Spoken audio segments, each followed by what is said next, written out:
ये आदमी पत्थर की मूर्ति से सोने का कटोरा लेने की कोशिश करता है, लेकिन कटोरा मूर्ति से पूरी तरह झुरा हुआ था और बिल्कुल भी हिल नहीं रहा था। उसने कटोरे के किनारों को पकड़कर जोर से घुमाने की कोशिश की, मगर वह उसे निकाल तो नहीं सका, बल्कि इसके बजाय उसने मकबरे का एक गुप्त तंत्र सक्रिय कर दिया। अचानक आसपास की मूर्तियों के मुंह से भारी मात्रा में पारा निकलना शुरू हो जाता है और फर्श पर तेजी से फैलने लगता है। इस जानलेवा संकट को देखते हुए सभी लोग घबराकर आगे की ओर भागते हैं। तबीयत अचानक पत्थर का दरवाजा नीचे गिरा और पीछे एक साथी अंदर ही फंस गया था। उसने वहां से बाहर निकलने का रास्ता खोजने की बहुत कोशिश की, लेकिन उसे कुछ हासिल नहीं हुआ। वह लाचारी से अपनी आंखों के सामने पारे को धीरे धीरे बढ़ते हुए देखता रहता है। फिर उसने अपनी जान बचाने के लिए चट्टान की दीवार पर चढ़ने का जोखिम उठाया, लेकिन बीच रास्ते में ही उसका पैर फिसल जाता है और वह सीधे नीचे पारे के तालाब में जा गिरा था। उसने पारे से बाहर निकलने के लिए बहुत संघर्ष किया, लेकिन उसका शरीर उसमें चिपक गया था और वह हिल भी नहीं पा रहा था। अंततः पारे ने उसे पूरी तरह से निगल लिया। दूसरी ओर चेन योंग और यी रैन भी पारे के घेरे में आ गए थे। वे घबराकर एक ऊंचे पत्थर पर चढ़ते हैं, ये है, लेकिन जल्द ही चेन योंग की प्रेमिका पारे के जहर के कारण बेहोश हो गई। जब लगा कि अब सब खत्म होने वाला है, तभी हान ने महसूस किया कि उसने कटोरा घुमाया था जिससे यह तंत्र शुरू हुआ था। वह तुरंत पत्थर की मूर्ति के पास जाता है और कटोरे को उल्टी दिशा में घुमाता है। जैसे ही कटोरा घुमा, मूर्तियों के मुंह से पारे का बहना भी बंद हो गया था। चेन योंग की आवाज सुनकर हान ने पत्थर के दरवाजे के पास गुप्त स्विच ढूंढा और उसे एक जंजीर मिली। उसने अपनी साथी के साथ मिलकर पूरी ताकत से जंजीर को खींचा, जिससे भारी पत्थर का दरवाजा धीरे धीरे खुलने लगा था और चेन योंग अपनी प्रेमिका के साथ मौत के मुंह से सुरक्षित बाहर निकल आए थे। इसके बाद सब मुख्य कक्ष में पहुंचे, जहां बॉस सू ने बेताबी से ताबूत को खोलने की कोशिश की ताकि उसके अंदर का खजाना निकाल सके। और जैसे ही ताबूत खुला, एक अजीब सी रोशनी चमक उठी और तांबे की घंटियां बजने लगी। सबसे अजीब बात यह थी कि अचानक वहां मौजूद लोग एक दूसरे को देख नहीं पा रहे थे। सभी लोग अपनी अपनी जुनून वाली मोहमाया में फंस गए थे। सो बॉस के सामने उनके मृत साथियों की परछाई उनकी जान मांगने के लिए प्रकट हुई। चेन योंग ने अपने पिता को देखा, जिन्हें वह दिन रात याद करता था। जैसे ही वह उत्साह के साथ उनसे मिलने आगे बढ़ा, उसके पिता ने अचानक उसका गला घोंट दिया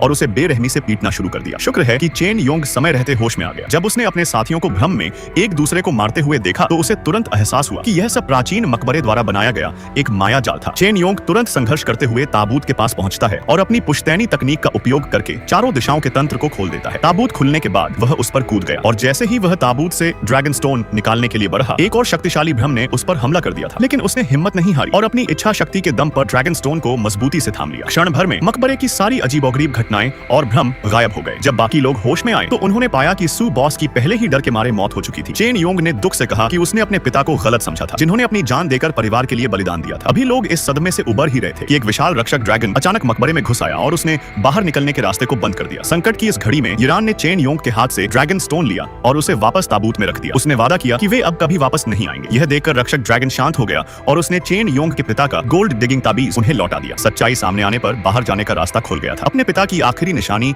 और इस रोंगटे खड़े कर देने वाले अनुभव के साथ चेन योंग असल दुनिया में वापस लौट आया। उसे एहसास हुआ कि खजाने का लालच केवल तबाही लाता है। उसने फैसला किया कि वह अपनी पुश्तैनी कला का उपयोग अब इतिहास की रक्षा के लिए करेगा। शायद यही उसके पूर्वजों की विरासत का असली मार्ग था।